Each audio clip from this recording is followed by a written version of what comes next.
Okay, welcome back to Kimbo's Crafts. I'm Kimbo, and this is my channel where I go over all things crafts, journaling, scrapbook related. This week, I'm going to do a little bit of a shout out, kind of a look back at my first video. Now, my first video was about traveler notebooks. So I'll have that posted, linked here at the end in case you want to go back and give that a watch. It's kind of weird having nothing here, so I'm going to go ahead and bring out this one. But it is, this week, I'm going to that first video was really focused on the kind of specifics, the specifications of the different books. And now a year plus in, I've got some more kind of insight ideas on their usability and those sorts of things. So the first example of a traveler notebook that I had in that video is what are called pocket books or field notebooks. Now I have another video about it. This is, I believe it's the 4-Star General. I'll put a link in the description. It's from an Etsy seller. It's a traveler notebook kind of style book made specifically for field notes and monk's cloth small books. So I put this together as, well, I wanted it to be my everyday carry. And I did try at the beginning of this year really hard to use it. And it just is a bit too thick. I have 6 books in here. Even if I took it down to 4 books, I think it's just too thick because the actual allure of pocket notebooks as traveling notebooks is that they're just small, tiny. You can throw it in a purse, you can take it on the run. And historically, I used them on my trips just for quick note taking, like locations, dates, those sorts of things. And that way I'd have notes to have guidance later on when I came home and I did my scrapbooks. So using them as an actual traveler like journal it's not very intuitive to me. And as far as putting it in a format like this, I just think it's a little bit too thick. So I'm probably going to take out these pocket books in the future and take them on trips, or some of them are actually like ledgers and those sorts of things. Use them separately because it is just so thick to write on in one of these, in this format. And so this leather book is probably going to end up less of an everyday carry and more of like a storage presentation of the completed books for me. And okay, in that line of thought, there is a traveler notebook company, of course, that's going to feature heavily at the end of this video, and I've used it quite a bit over the last year. They do have a passport size. So this is the passport size, and this, I think, is probably going to be the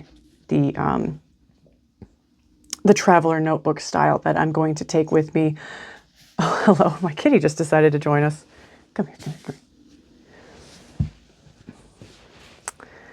Okay, so this is the passport size. I think it's going to come in handy for my more backpacking through Europe kind of trips because it is so minimalist. It has pockets where I can keep ephemera, receipts, those sorts of things. I glued this one in. It also has a sticker release book. I can go ahead and put stickers in here before going on the trip so that they're ready to go, and also not bring a separate amount of stickers. So it'll just be all self-contained. And so I think this might be the future. As you can see, it's very crisp, very new. I haven't used it yet because I've been using a different system. We'll get to that shortly. So this is the Suki travel journal. This is a kind of a juxtapose. I can't remember the word. It's in my original video, but it's like a mashup of all sorts of things. Different kinds of pages, papers, envelopes, and oh, here's something. Oh yes, I stuck stickers in here. Anyway, it has papers so you can press flowers. It's really great for national parks. I started using it on a trip years and years and years ago, and I'd like to go back and start using it again. The issue I do see is that the cover isn't very sturdy, so there's not too much you can glue into it, or stickers or those sorts of things. So I think it kind of it's going to be restricted to thin printout pictures, kind of like my step photo printer. And if they were stacked around, maybe they wouldn't spread it too far because it's just this glue holding it together. So maybe it's not the most sturdy option, but I do hope to go back and use it for road trips. Okay, so this is the Clever Fox traveler notebook, and it's been completed. As you can see, it's near bursting. I will say, looking at it, it has practically no signs of wear and tear. The plastic cover is in great shape. It's holding the binding together really well, considering it is so thick. I know in my original video I already pointed out, but it is so organized and kind of regimented in what you can do with it that I had to think really outside the box. So it came in most in handy when me and my sister were creating our itinerary for our road trip through New Mexico, because it has all this planning ability. You got your calendar, we were able to plan it out, research, nobody wants to see the packing list, all of the accommodations and transportation, because we were staying at different locations each time. You can see why it's bursting now with everything. It has a budgeting expense tracker, and then kind of free flow pages. This is when I used, this trip was when I used it to the max. Other times it was just a lot more empty. I didn't know what to do with pages. Like for instance, when I took it to Seattle for a trip, I ended up not using multiple pages because I was just there for a weekend. This page I constantly covered every single time. There was, besides this example, every single time I just ended up covering the basic emergency phrases, context, budget. This page didn't make much sense. This page only really made sense when I was looking in ahead of time, or we were working on coming up with ideas before leaving. Packing list I use sometimes, checklist practically never. Accommodations and transportation, really specific cases. These are a lot of things I just don't care to journal about too as well. I can just keep track of those things in my phone these days. So there's just not as much utility. As you can see, I didn't use the expense tracker at all. I was able to press a flower. I didn't do a trip review. It just wasn't used effectively on that trip. So this is a very specifically useful book, but I have maxed it out. It did come with stickers, which I've removed because I've completed it. At this point, I think I'm just going to cut off kind of the extra things that I don't need anymore because it is complete and it's ready to go on the shelf. I still very much like this band. It's kind of holding the whole thing together. Otherwise, it would be triangular. Along the same thought, I have the Wanderlust Passport. I haven't used it yet. I bought these at the same time. Kind of had some ideas of how they would be used. I'm excited to start using this one. I do think this one is preferable. It does have quite a few wasted pages in the beginning, but kind of how to use it, giving you ideas kind of things. But then you've got your wish list, your index, your map of the United States. So you've got kind of I guess the beginning of the book has just one situation in which you can check off where you've been or those sorts of things, just kind of fun little markers. Not every single page. If there was a emergency list, it'd probably just be there. And then every page after that is just the same with the top header and the dots, which I think the dots are actually the best layout for travel journals. Having used the Clever Fox so much, I think this is actually the best layout. And because there is no, 10 pages at a time, segregated sections for different trips, this is more open to be used for one trip, 3 trips. If I don't end up using all 10 pages because I go to Seattle for a couple of days and I just don't need to put that much in there, that's fine. I didn't waste any space. And so I think this is more the middle ground between a completely open bullet journal kind of style and something a little bit more regimented. I think this is the perfect place to start for most people. If you're an incredible busy backpacker and you need every single page of your budget, expenses, emergency phrases, I can't even think of how useful this would be. I'm sure there's someone out there, but maybe not. I think there's about 5 trips in here. I probably could have skipped some trips putting in there, but I decided to use it over the whole year and finish it up. So this will be the next one I pack, and I'm pretty excited to use it. Now, I kind of thought maybe I shouldn't share this one because there isn't anything else really to show, but in the original video, I did go over Happy Planner's adventure journal. I got this pouch to keep it in, which is just the perfect size because it is so big. And I've been toying with the idea of packing it. I just have never packed anything with this much room, but this is all I can fit in this pouch. So this is a Happy Planner journal pouch, and I've been able to get in 2 zipper pouches. This one has washi tapes. This one has sticker books, whole sticker books actually. This is a sticker book. There's just so much that comes with this book. I think this might be ideal for maybe a teenager, to be honest. I think this is the kind of thing that you would give someone as a gift who's just starting out travel journaling or interested in doing it, and it has everything. It came with everything. These pens, it didn't come with the pens, but you could buy those. But it comes with everything, stickers, and it has literal layouts of like, this is where you put your photo, and then some openings. And of course, similar, you could do different trips in here or just one trip. You've got these tabs. I really like it. I do think it's great that I could take out, let's say I only use 5 pages in one section. I can take out a couple and move them to a different section. I could move them to an entirely different book.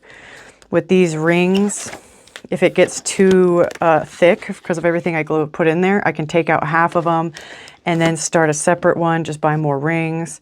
It's so flexible. It's just so large, and I'm not used to carrying anything nearly this large.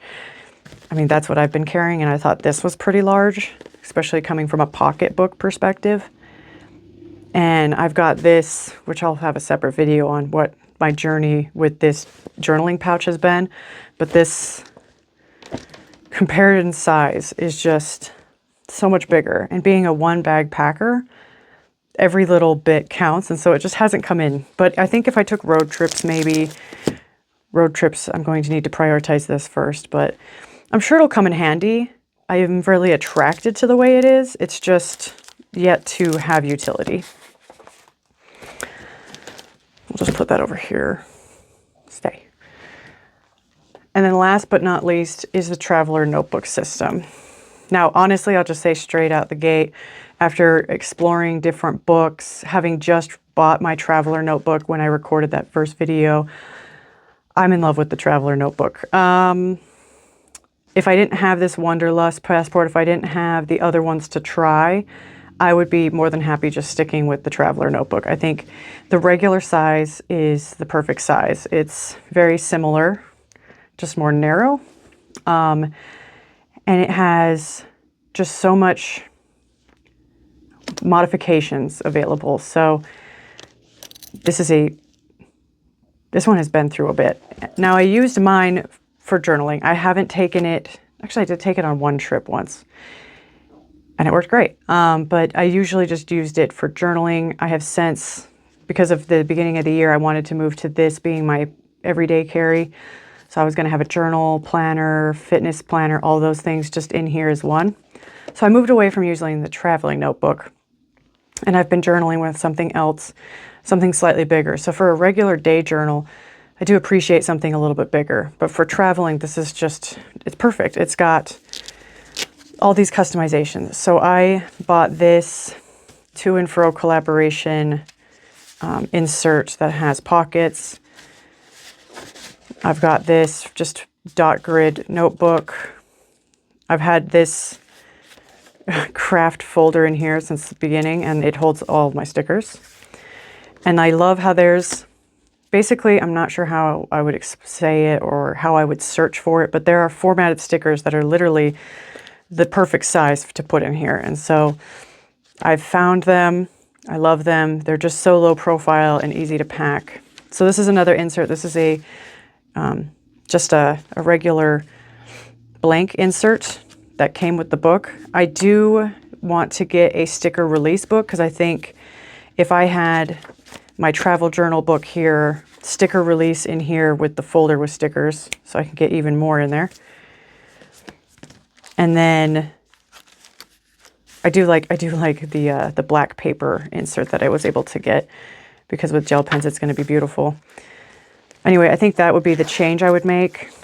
And I've got all sorts of little just loose stickers in here. it just can do so much. I've got my, I got that in New Orleans, my pen. Anyway, it's just, it's so self-contained that I think I could pack this and go without my Delphonics journal pouch almost. The only thing is that I only can really have one pen. I'm sure there's a way I could insert more. For a minimalist, I think it's perfect. And it's got so many different insert options. It also has, I mean, other companies make inserts, off-brand inserts. This is my original folder before I got the fabric one, because I just really like the fabric one better. But I'm thinking of finding a way to use this in my Delphonics pouch. There's just so much you can do with the Traveler's Notebook that I would be happy just sticking with the Traveler's Notebook, which is why I was saying with my smaller packing trips, I think this would be the perfect fit for me packing size-wise, and also because you can get so much in it. And it's the most minimalist option while having options. So yeah, stick with me. I'm going to be using the Wanderlust Passport next just to see how it works out. I think I can fit maybe 2 really big trips. We'll see how much I can fit in there, really. I think that is, unless you're getting a system, if you're just buying a one-off book, I think the Wanderlust Passport is the best option. If you're a frequent traveler, backpacker, minimalist kind of travel journaler, I think the Traveler Notebook is the best option in my experience. And if you're kind of a maximalist, you check your luggage, or you just are starting out looking for a gift, that sort of thing, then I think something like the Adventure Document Repeat, whatever this was called, I think they might have a new one coming out. Something like this, a system kit, works really well. All right, again, this is Kimbo with Kimbo's Crafts. Thanks for joining me. Stick with me. In 2 weeks, I will be posting another video, probably going over what I've learned and how I'm going to repack my Delphonics pouch now that my Clever Fox Traveler Notebook is done. So, next trip coming up, it's going to need repacked. All right, well, you have a good week. Catch you next time. Thank you. Bye-bye.